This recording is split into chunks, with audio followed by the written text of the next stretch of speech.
our exciting course of money making options. यहाँ पे हमने डे वन चैप्टर वन में देखा कि why are options so popular और क्यों निफ्टी बैंक निफ्टी में सबसे ज्यादा वॉल्यूम ट्रेड होता है। अब यहाँ पे हम देखेंगे ये चैप्टर में what are options and how it works. तो ये chapter will be our foundation chapter of this course. अगर ये चैप्टर समझ में आया तो आप समझ लो इसके बाद में जो कुछ भी मैं सिखा रहा हूं आपको बहुत ही आसानी से समझ में आएगा। So let us begin with this chapter, what exactly are options. तो यहाँ पे पहले तो मैं आपको कंसेप्ट ऑफ डेरिवेटिव्स बताना चाहता हूं जो अभी तक मैंने इतने डिटेल में आपको एक्सप्लेन नहीं किया था। मैंने जस्ट आपको कहा था कि ओके डेरिवेटिव्स रहते हैं, उसमें फ्यूचर्स रहता है, ऑप्शंस रहता है, बट ये डेरिवेटिव चीज क्या है। ऑफ कोर्स अगर आप इंजीनियरिंग स्टूडेंट है, एमबीए स्टूडेंट है, आपको मालूम रहेगा डेरिवेटिव क्या है। बट ये कोर्स मैंने जो बनाया है वो सिर्फ इंजीनियर्स, एमबीएस या हायर एजुकेशन स्टूडेंट्स के लिए नहीं है। इनफैक्ट मैं चाहता हूं कि 10th पास भी एक आदमी ये कोर्स सीख के बहुत ही सक्सेसफुली ऑप्शंस में ट्रेड कर पाए। तो इसके लिए ये जानना जरूरी है first before going to options, what are derivatives. तो यहाँ पे एक एग्जाम्पल लेते हैं, बहुत ही सिंपल एग्जाम्पल है सोलर पैनल का। आप सब जानते हैं कि आजकल सोलर पैनल बहुत ही पॉपुलर होते जा रहा है क्योंकि हमें सोलर एनर्जी पे अवलंबन रहने की ज्यादा से ज्यादा रिक्वायरमेंट है। तो सोलर एनर्जी में होता क्या है कि sun is the main source of energy. Solar panel sun energy को इलेक्ट्रिसिटी में कन्वर्ट करते हैं और यही इलेक्ट्रिसिटी हम घर में इसका इस्तेमाल करते हैं हमारा फैन, एसी, फ्रिज ये सब चलाने के लिए। तो ये एक सिंपल सा उदाहरण है, बट अभी इसको हम डेरिवेटिव्स पॉइंट ऑफ व्यू से समझते हैं कि हो क्या रहा है। तो यहाँ पे अगर आप देखोगे तो sun is the main source of energy.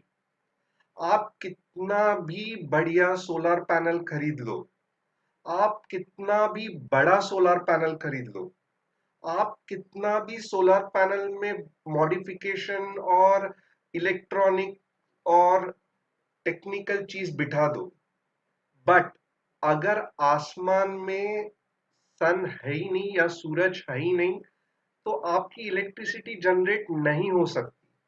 तो यहाँ पे हमें जानना जरूरी है कि sun is the main source of energy in a solar power plant. Okay, अभी सेकेंड इंपॉर्टेंट चीज क्या है कि कन्वर्जन किससे होता है। तो कन्वर्जन होता है सोलर पैनल से, विच इज एन इंस्ट्रूमेंट। यानी कि म्यूचुअल फंड समझो, आप पकड़ लो कि फाइनेंशियल वर्ल्ड में एक इंस्ट्रूमेंट है, ऑप्शंस एक इंस्ट्रूमेंट है, इक्विटी एक इंस्ट्रूमेंट है। वैसे ही यहाँ पे जो सन एनर्जी को इलेक्ट्रिसिटी में कन्वर्ट करने वाली चीज है वो सोलर पैनल है। और फाइनली इलेक्ट्रिसिटी जो हमें मिलती है that is the final product. वैसे ही जब भी हम ऑप्शंस में आएंगे तो एक चीज जानना जरूरी है, निफ्टी 50 या बैंक निफ्टी या इक्विटी, ये तीनों index, Nifty 50 index, bank Nifty index या फिर इंडिविजुअल इक्विटी स्टॉक, ये मेन सोर्स ऑफ मूवमेंट है फॉर ऑप्शंस या डेरिवेटिव्स के लिए। यानी कि अगर निफ्टी 50 नहीं मूव हुई ऊपर तो आप कितना भी स्ट्राइक प्राइस का ऑप्शन खरीद लो या कौन से भी एक्सपायरी का फ्यूचर का कॉन्ट्रैक्ट खरीद लो, वो बिल्कुल आगे नहीं बढ़ेगा। तो जो मूवमेंट या डायरेक्शन ऊपर या नीचे जो डिसाइड होता है वो सिर्फ और सिर्फ इंडेक्स या इक्विटी स्टॉक से डिसाइड होता है। इसमें डेरिवेटिव का कुछ भी हाथ नहीं होता है। ये बेसिक कंसेप्ट है, आपको जान लेना है।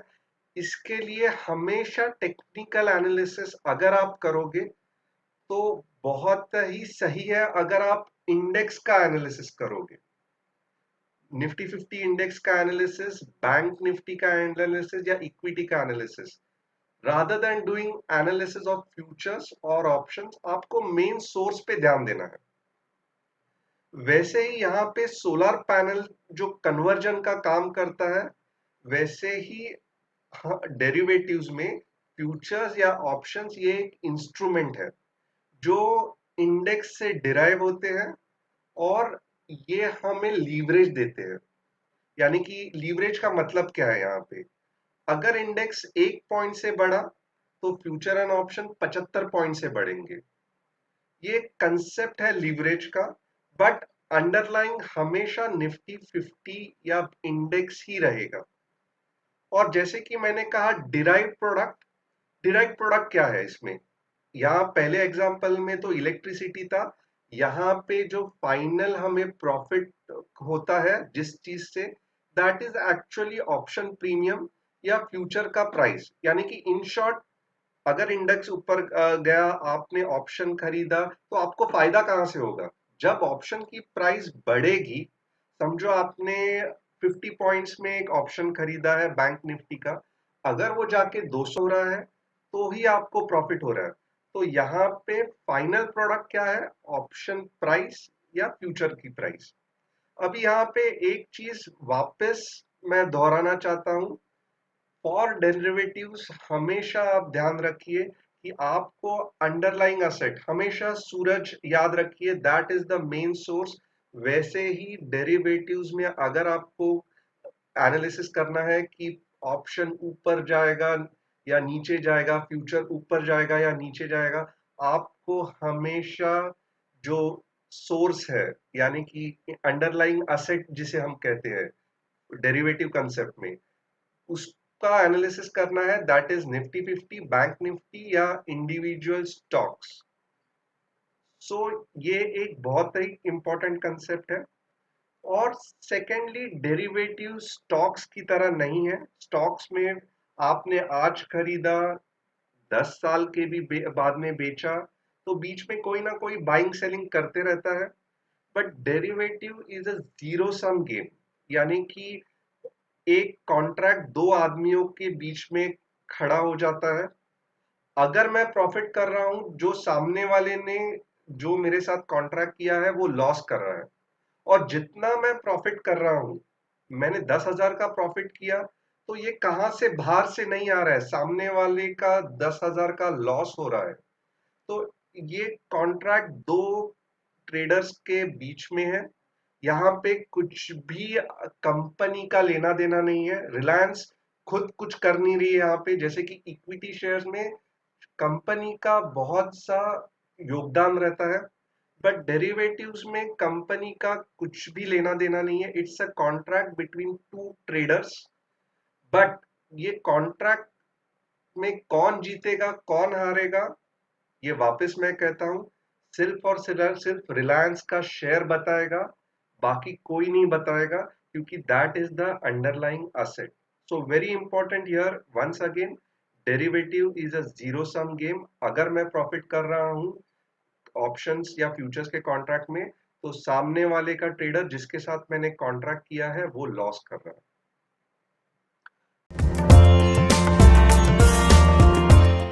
एक कपल बैठा हुआ है जिसको घर खरीदना है, और राइट साइड पे जो टाई लगा के बंदा बैठा है वो सेलर है घर का, इसको घर बेचना है। तो यहाँ पे ये दोनों पार्टीज पे एक कॉन्ट्रैक्ट होता है। और ये कॉन्ट्रैक्ट क्या होता है कि हम ये घर जिसकी कीमत 1 करोड़ है, 6 महीने के बाद खरीदेंगे। और यहाँ पे हम 1 लाख टोकन अमाउंट आपको दे रहे हैं, और 6 महीने के बाद आपको ये घर किसी और को नहीं बेचना है, क्योंकि ये मैंने 1 लाख का टोकन अमाउंट आपको दे दिया है। तो आप सिर्फ ये घर हमें ही बेच सकते हैं। अभी घर की कीमत है 1 करोड़, प्रेजेंट वैल्यू में एग्रीमेंट हुआ है कि 1 करोड़ का ही घर खरीदना है। 6 महीने के बाद 3 सिचुएशन हो सकते हैं, आइए देखते हैं क्या। फर्स्ट, यहाँ पे वापस मैं एक बार दोहराना चाहता हूं, token amount is 1 lakh, flat cost 1 crore, agreement duration 6 months. अभी 6 महीने गुजर गए और सिर्फ 3 ही चीज हो सकती है इसमें। Case 1, flat price at the end of the contract, यानी कि 6 महीने के बाद सामने आप इमेजिन कर लो एक रिलायंस का मॉल खुल गया और सडनली वो एरिया के प्राइस बढ़ गए, बट एग्रीमेंट में ओनर के साथ क्या डिसाइड हुआ था कि आपको मुझे ये घर 1 करोड़ में ही देना है, इसके लिए तो मैंने आपको टोकन वैल्यू दिया है।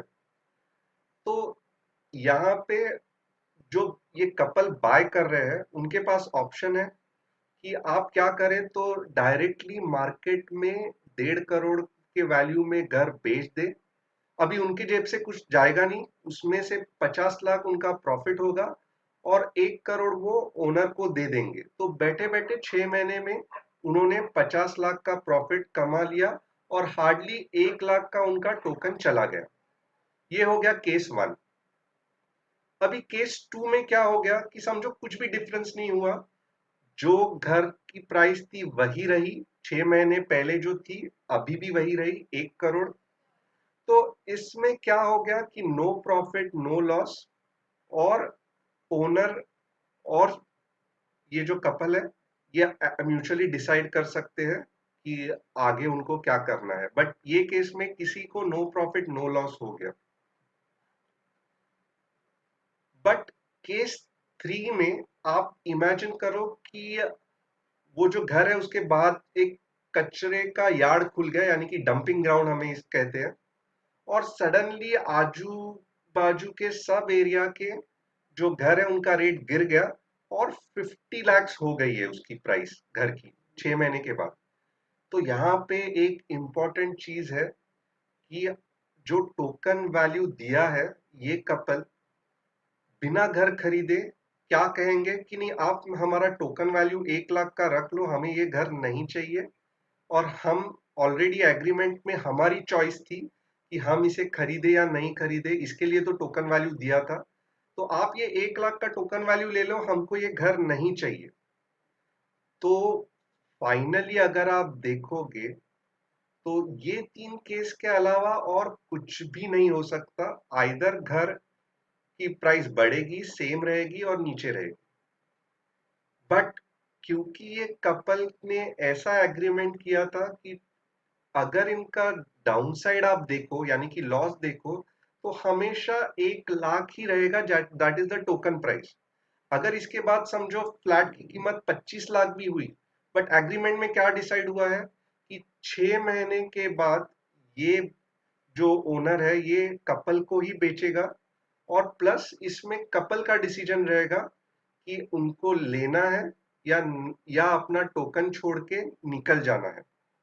तो डेफिनेटली हम सब लॉजिकली अगर सोचे तो कोई भी घाटे का सौदा नहीं करना चाहता। यहाँ पे 1 लाख दे के ये डील खत्म हो गया। तो ये जो कंसेप्ट है, अगर हमें इसे ऑप्शन के टर्म्स में कहना है तो आइए देखते हैं क्या इसको हम कह सकते हैं। ये सेम चीज मैं ऑप्शन के कंसेप्ट में बताता हूं। अभी यहाँ पे जो टोकन वैल्यू ऑफ 1 लाख जो ये कपल ने दिया था, वो कुछ भी नहीं, ऑप्शन के टर्म्स में हम इसे ऑप्शन प्रीमियम कहते हैं या ऑप्शन प्राइस कहते हैं। अभी सेकंड जो चीज थी, एग्रीमेंट 1 करोड़ की हुई थी, यानी कि 6 महीने पहले ही डिसाइड हुआ था कि ये अगर घर खरीदना है तो कपल 1 करोड़ में ही खरीदेगा। तो ये चीज को हम ऑप्शन के टर्म्स में स्ट्राइक प्राइस कहते हैं। This is the option strike price. अभी जो price of the house at the end of the contract, जैसे मैंने केस 1 केस 2 केस 3 कहा था, इसको हम ऑप्शंस के टर्म में क्या कहेंगे, तो option price at the end of expiry, यानी कि जो इंडेक्स है जिसके बेसिस पे ये सब चल रहा है, उसकी एंड ऑफ द कॉन्ट्रैक्ट क्या प्राइस किधर वो रहता है, यानी कि वो स्ट्राइक प्राइस के ऊपर चला जाता है, सेम रहता है, नीचे चला जाता है, वो बहुत इंपॉर्टेंट है। So that is the price of the index at expiry. तो यहाँ पे अगर आप देखोगे तो case one, case two, case three था, कुछ भी हो सकता है। वैसे ही जो अंडरलाइंग इंडेक्स है, निफ्टी होने दो, बैंक निफ्टी होने दो, उसकी price at the end of the contract ऊपर है, सेम है या नीचे है। और यहाँ पे मैं वापस बताना चाहता हूँ, सेम या नीचे में ऑप्शन बायर को फायदा नहीं होता है। ऑप्शन बायर को फायदा कब होता है, जब स्ट्राइक प्राइस के ऊपर इंडेक्स की प्राइस क्लोज होती है एट एक्सपायरी। अभी ड्यूरेशन ऑफ कॉन्ट्रैक्ट आप सब जानते हैं, यहाँ पे 6 महीने था, बट ऑप्शंस में अगर आप देखोगे तो three types of contracts are possible: near month, mid month, far month. अब ये होता क्या है, नियर मंथ यानी कि जो चलने वाला महीना है उसका कॉन्ट्रैक्ट ऑप्शन का हो सकता है, मिड मंथ यानी कि 2 महीने का कॉन्ट्रैक्ट, और फार मंथ यानी कि 3 महीने का कॉन्ट्रैक्ट। अगर आज से लेके 3 महीने तक मैं ऑप्शन होल्ड कर सकता हूं, कैसे, तो फार मंथ से। निफ्टी बैंक निफ्टी में तो वीकली भी आ गया है, और निफ्टी 50 में स्पेशली ईयरली कॉन्ट्रैक्ट्स भी आ गया है, जो मैं डे 4 में उसके बारे में आपको डिटेल में स्ट्रैटेजी बताने वाला हूँ। सो आपको ये समय में जानना इंपॉर्टेंट है कि अलग अलग कॉन्ट्रैक्ट्स ड्यूरेशन रहते हैं, आपको अपने कंसेप्ट के हिसाब से, स्ट्रैटेजी के हिसाब से सिलेक्ट करना है, जो मैं आपको बाद में बताने वाला हूँ। और टाइप ऑफ कॉन्ट्रैक्ट ये इतना जरूरी नहीं है, बट फिर भी आपको एकेडमिक पर्पस से जानना बहुत जरूरी है। यहाँ पे आप अगर ध्यान दे के वापस सोचेंगे तो एग्रीमेंट क्या हुआ था कि only eight the end of the 6 months हम बैठ के डिसाइड करेंगे। बट मानिए ऐसा हो सकता है क्या कि 3 महीने में ही कपल को ये कॉन्ट्रैक्ट खत्म करना है, तो ऐसी कोई प्रोविजन है? नहीं है, राइट। 6 महीने के बाद जो प्राइस होगा वही लेना है। तो जब भी ये options eight the end of the contract होता है तो इसको यूरोपियन कॉन्ट्रैक्ट, बट ये पूरे ड्यूरेशन में कभी भी अगर ये ऑप्शंस एक्सरसाइज हो गया तो इस अमेरिकन कॉन्ट्रैक्ट कहते हैं। तो हम इंडियन मार्केट में हमेशा यूरोपियन कॉन्ट्रैक्ट यूज करते हैं। ये बहुत ही इंपॉर्टेंट है स्टूडेंट्स को, क्योंकि हमेशा इंटरव्यूज में पूछा जाता है कि अमेरिकन ऑप्शंस क्या है, यूरोपियन ऑप्शंस क्या है। मैंने अभी एक सिंपल हाउसिंग कंसेप्ट से बता दिया है कि इसका मतलब क्या होता है, आपको ध्यान लगा के ये सोच समझना है, और इसी तरह से आपके जो इंटरव्यू लेता है उसको समझाना है। हम क्या करेंगे कि एक सिंपल प्राइस डायग्राम ड्रॉ करेंगे। ये जो हमने अभी तक का जो एग्जाम्पल लिया है, तो आइए इसको एक डायग्राम के फॉर्म में डिसाइड करते हैं कि ये कैसा हो सकता है। तो पहले तो क्या होगा कि अगर हम इसको प्रॉफिट लॉस में अगर देखना चाहते हैं, तो ये जो y एक्सिस है, ऊपर के साइड में इनकम या प्रॉफिट है, नीचे के साइड पे लॉस या आउटफ्लो है। और ये जो आप देखोगे तो अलग अलग एग्रीमेंट की प्राइस है। तो हमारे इसमें एग्रीमेंट की प्राइस क्या थी, 1 करोड़, यानी कि जो बायर और सेलर में डिसाइड हुआ था वो क्या थी, 1 करोड़। और eight the end of 6 months 3 case हमारे थे, राइट। जो घर की मार्केट वैल्यू है, क्या हो सकता है, यहाँ पे 3 केस हो सकते हैं। जैसे कि हमने देखा, case one 1.5 crore, case two घर की कीमत 1 करोड़, और केस थ्री घर की कीमत 50 लाख। तो जो लॉस वाली केस है हमेशा हम पहले देखेंगे, और जो प्रॉफिट वाली है वो बाद में देखेंगे। तो यहाँ पे क्या हो सकता है, यहाँ पे जैसे कि मैंने कहा, केस थ्री 50 लाख, बाद में केस टू 1 करोड़, और केस वन जो है वो 1.5 करोड़। अभी हम सबको समझना पड़ेगा कि अगर हमें लॉस हो रहा है तो वो 50 lakhs कभी भी नहीं रहेगा। हमें मैक्सिमम लॉस कितना हो सकता है, तो मैक्सिमम लॉस ओनली 1 lakhs हो सकता है, जो कि टोकन प्राइस है। और ये जो डायग्राम है ये मैं बायर के पॉइंट ऑफ व्यू से निकाल रहा हूं। हमेशा ध्यान दीजिए, यहाँ पे लिखा हुआ है simple price diagram for the buyer of the flat. Seller के लिए हम अलग से निकालेंगे। तो बायर को, जैसे कि मैंने कहा, फ्लैट की कीमत भले 30 लाख हो, 20 लाख हो, फिर भी हमेशा 1 lakh that is the token price, या फिर हम इसे ऑप्शन प्रीमियम कहेंगे, उतना ही होगा। और अभी हम इसको एक सिंपल फॉर्मूला में कन्वर्ट करते हैं। प्रॉफिट और loss of the flat buyer is equal to current market price minus strike price minus the premium. अभी करंट मार्केट प्राइस क्या है, जो भी at the end of the 6 months जो हुआ, यानी कि case 1, case 2, case 3। Strike price क्या है, जैसे कि हम लोग ने पहले ही डिसाइड किया था, 1 करोड़। और प्रीमियम क्या है, जो ये टोकन अमाउंट है 1 लाख का, ये प्रीमियम है। तो वन बाय वन वापस लेते हैं, केस 3, केस 2 और केस 1। और इसमें एक बहुत ही इंपॉर्टेंट चीज है कि आपको इसका जस्ट पॉजिटिव वैल्यू लेना है। अगर ये नेगेटिव आ रहा है तो इसका कुछ मतलब नहीं है, आपको नहीं लेना है। मैं आगे आपको बताऊंगा क्यों। फॉर एग्जाम्पल यहाँ पे देखिए, तो केस 3, अभी यहाँ पे नेगेटिव वैल्यू आ रहा है क्योंकि करंट प्राइस 50 माइनस जो स्ट्राइक प्राइस 1 करोड़ था, तो माइनस 50 लाख हुआ। बट हमें इसका कुछ लेना देना ही नहीं है, हमारे जेब में से सिर्फ 1 लाख ही जाने वाला है। तो केस 3 में जब भी अगर आपका out of the money option expire होता है, आपको कुछ नहीं सोचना है। जस्ट हमेशा ध्यान रखना है कि जितना मेरा पैसा प्रीमियम मैंने पे किया था या जो टोकन अमाउंट था वो चला गया। कुछ भी कॉम्प्लिकेटेड कैलकुलेशन करने की जरूरत नहीं है, हमेशा ध्यान रखिए। अगर आप बायर है, और यहाँ पे कॉल के लिए ये एप्लीकेबल है। कॉल पुट क्या होता है मैं बाद में बताऊंगा। बट इसमें ध्यान रखिए, अगर हमेशा आप बायर है और स्ट्राइक प्राइस के नीचे अगर इंडेक्स क्लोज हो रहा है, आपको कुछ सोचने की जरूरत नहीं है। जितना प्रीमियम आपका पे किया है वो सब चला जाएगा एट एक्सपायरी। अभी सेकंड केस देखते हैं, केस 2। जब 1 करोड़ स्ट्राइक प्राइस है और 1 करोड़ घर की वैल्यू है, तो इसमें क्या होगा, 1 - 1। और जो 1 लाख था, जो हमारा प्रीमियम था, दैट विल बी -1 लाख। तो हमारे जेब में से कितना गया, 1 लाख।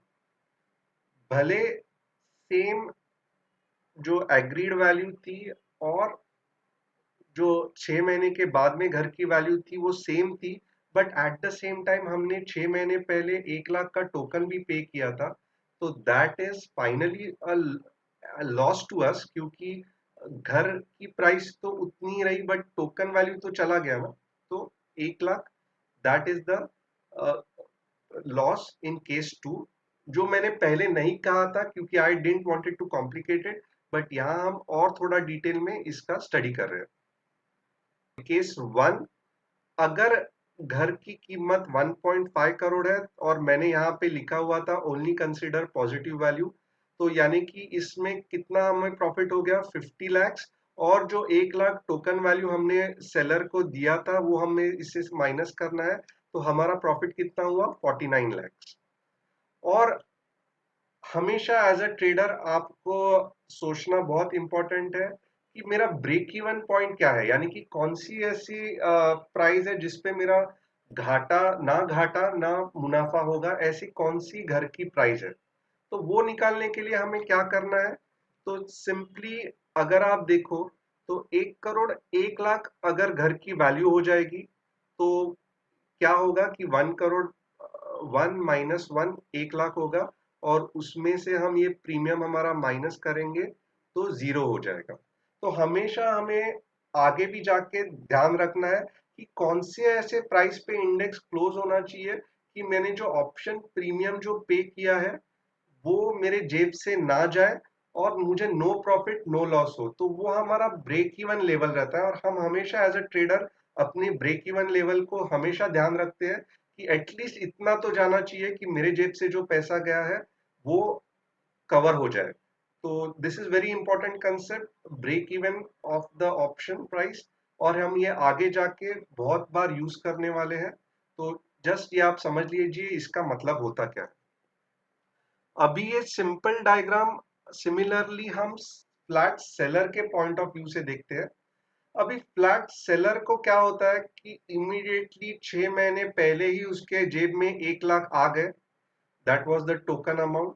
तो हमेशा सेलर के सेलर को eight the beginning of the contract he 1 lakh option premium जो हम कहते हैं वो उसे यूज करने को मिलता है। So this is very important. This is the reason why people sell, because at the beginning itself आपको प्रीमियम मिल जाता है। अभी यहाँ पे क्या होता है कि अगर घर की कीमत अ, कम हो जाए, यानी कि जैसे हमने पहले कहा था, तो यहाँ पे ऑप्शन सेलर को कुछ भी नहीं होता है, उसके पास चॉइस है, वो घर अपने पास रख के 1 लाख भी ले लेगा। बाद में समझो अगर घर की प्राइस वापस बढ़ गई तो वो किसी और को बेच सकता है। बट ये पूरे कॉन्ट्रैक्ट में अगर आप सेलर के पॉइंट से ध्यान दोगे तो उसको ये डील में 1 लाख प्रीमियम मिल गया है। अगर समझो घर की कीमत अभी कम हो गई है, उसे चाहिए कि वो नहीं बेच लेना है सामने वाले को, वो अपने पास रख सकता है, 4 साल 5 साल के बाद भी बेच सकता है। बट ये कॉन्ट्रैक्ट में उसको इंपॉर्टेंट क्या है कि 1 लाख का प्रीमियम मिल गया, विच ही में बी हैप्पी। हमें नहीं मालूम, वो खुश होगा कि ये मिल तो गया। अभी यहाँ पे हम देखेंगे सेम चीज कि ऑप्शन सेलर के लिए प्रॉफिट एंड लॉस क्या हो सकता है from same example which we have studied. अभी आप देखोगे तो ऑप्शन सेलर के लिए क्या फॉर्मूला है कि प्रॉफिट और loss is equal to premium. क्योंकि फाइनली ऑप्शन सेलर था, उसके पास तो सिर्फ प्रीमियम ही था जो उसने मिला है उसको, ये छोड़ के और कुछ भी उसको प्रॉफिट नहीं हुआ है। तो premium is the only thing which is there with him. तो प्रीमियम माइनस करंट प्राइस जो भी इंडेक्स की होगी वो, और माइनस स्ट्राइक प्राइस। अभी ये फॉर्मूला आपको इतना ध्यान देने की जरूरत नहीं है। यस, आपको अगर चाहिए तो स्टार्ट स्टार्ट में ये बाय हार्ट करने की जरूरत पड़ेगी। बट जैसे जैसे आप ऑप्शंस रेगुलरली करते जाओगे ये ऑटोमेटिकली आपको आना चालू हो जाएगा। ये ये मीन्स गाड़ी चलाने की तरह है या स्विमिंग करने की तरह है। ये फॉर्मूलाज बाद में आपको कुछ भी ध्यान रखने की जरूरत नहीं है, खुद ब खुद आपका कैलकुलेशन चलने लगेगा। But yes, as a beginner हमें थोड़ा सा इसको बाय हार्ट करने की जरूरत है। और वो भी मैंने कहा कि कैसे सिंपल तरीके से, अगर सेलर है आपके दिमाग में हमेशा रहना चाहिए कि मेरा प्रीमियम कितना बचेगा, that is the only thing, क्योंकि वही आपका प्रॉफिट का सोर्स है, बाकी कुछ नहीं है। तो केस 3 में क्या हो गया, क्योंकि ये डील हुई ही नहीं, तो 50 लाख तो मीन्स डील हुई नहीं, घर आप मेरे पास ही रहा एज अ सेलर। मैं ये सेलर पॉइंट ऑफ व्यू से कह रहा हूँ। But at the same time मुझे 1 लाख का टोकन भी मिला, that is my profit, so I am happy. तो ऑप्शन सेलिंग में अगर स्ट्राइक प्राइस के नीचे क्लोज हो रहा है, आपको कुछ भी कैलकुलेशन करने की जरूरत नहीं है, स्ट्रेट अवे आपका जो प्रीमियम है वो आपको मिल जाता है। अभी सेकंड केस देखते हैं कि समझो घर की कीमत 1 करोड़ ही रही, तो इसमें एक इंपॉर्टेंट चीज है कि फिर भी आपको 1 लाख एक्स्ट्रा प्रॉफिट हो रहा है। तो option seller has the advantage कि जो स्ट्राइक प्राइस डिसाइड हुआ था, अगर वही पे इंडेक्स क्लोज हो रहा है, फॉर एग्जांपल निफ्टी का स्ट्राइक प्राइस 9,000 था और इंडेक्स भी उधर ही क्लोज हो रहा है, स्ट्राइक प्राइस और इंडेक्स सेम लेवल पे क्लोज हो रहा है, तो बायर को कुछ भी फायदा नहीं होता है। बट सेलर को जो भी ऑप्शन प्रीमियम है जो डिसाइडेड है, यानी कि 5,000 6,000 जो भी रहेगा एज पर द कॉन्ट्रैक्ट, वो उसको अपने पास रखने को मिल जाता है. So that is the biggest advantage for option seller. But ये जो एडवांटेज है वो इसका एक ऐसे ही नहीं है, इसके साथ एक बुरी चीज भी है. ऑप्शन सेलर को अगर आप देखोगे यहाँ पे, तो he has to bear a unlimited loss, यानी कि इसका कुछ अंत ही नहीं है. ऑप्शन बायर अगर आप देखते थे तो उसको अनलिमिटेड प्रॉफिट रहता होता था, यानी कि फ्लैट की कीमत 3 करोड़ 4 करोड़ सब बायर को मिलता था. बट ऑप्शन सेलर के पॉइंट ऑफ व्यू से प्रॉफिट मैक्सिमम 1 लाख ही हो सकता है, that is the token price. But loss जो है that can be unlimited. For example यहाँ पे हम देखते हैं कि केस 1 जो है, फाइनली ये 49 लाख जो आया, यानी कि premium minus current market price क्या था 1.5 करोड़, स्ट्राइक प्राइस क्या था 1 करोड़. यहाँ पे 49 लाख लॉस हुआ है. अभी आप कहेंगे कि कैसे, यानी कि वो 6 महीने पहले तो 1 करोड़ ही बोला था, तो उसका क्या जाता है, उसको तो मिल गया. ये थोड़े टाइम के लिए आप भूल जाओ. आप ये ध्यान रखो कि समझो अगर वो फ्लैट नहीं बेचता था तो 1.5 करोड़ का उसको कोई और कस्टमर मिल जाता था, राइट. तो यानी कि आप ये कंसेप्ट ध्यान में रखो कि जो एक्सपायरी पे अगर इंडेक्स की वैल्यू बहुत बढ़ गई तो ऑप्शन बायर को हमेशा अनलिमिटेड प्रॉफिट हो सकता है, यानी कि जितना इंडेक्स बढ़ेगा उतना ऑप्शन बायर को प्रॉफिट होगा. बट जैसे कि मैंने कहा, derivative is a zero sum game, यानी कि अगर किसी को अनलिमिटेड प्रॉफिट हो रहा है तो किसी को अनलिमिटेड लॉस भी होना चाहिए, right.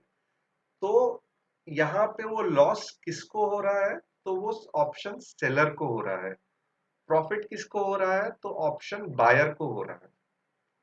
I hope this concept is clear to you. Option buyer वापस एक बार रिपीट करते हैं. ही हैज टू पे अ फिक्स अमाउंट, उसका लॉस लिमिटेड रहता है, यहाँ पे 1 लाख. प्रॉफिट अनलिमिटेड, जो भी घर की प्राइस होगी आफ्टर 6 मंथ्स, वो 3 करोड़ होने दो 6 करोड़ होने दो, सब मिल सकता है. That is the biggest advantage of option buyer. Option seller को क्या होता है, तो at the beginning of the contract उसे 1 लाख मिलता है. 1 lakh is the maximum profit a option seller can have. ये सबसे इंपॉर्टेंट चीज है. उसको 1 लाख, यानी कि जो ऑप्शन प्रीमियम है उससे ज्यादा नहीं मिल सकता है. But at the same time अगर फ्लैट की प्राइस बढ़ रही है और ऑप्शन बायर को अनलिमिटेड प्रॉफिट हो रहा है, तो जैसे कि मैंने कहा derivative is a zero sum game, तो ऑप्शन सेलर को, फ्लैट सेलर को अनलिमिटेड लॉस हो रहा है. So you have to always remember that in option selling there is a limited profit, there is a unlimited loss. और अगर जो agreement हुआ है करंट मार्केट प्राइस और स्ट्राइक प्राइस सेम ही है, तो ये चीज में जो फायदा होता है वो ऑप्शन सेलर को होता है. उसको पूरी तरह से जो टोकन अमाउंट या जो ऑप्शन प्रीमियम है वो मिल जाता है और वो अपने पास रख सकता है. यहाँ पे ब्रेक इवन कुछ भी नहीं है. जो स्ट्राइक प्राइस और ये जो है that is the break even. अगर इंडेक्स सेम जिस तरह से यहाँ पे अगर घर की कीमत 1.1 करोड़ होती थी, तो that would have been a break even for the option seller as well.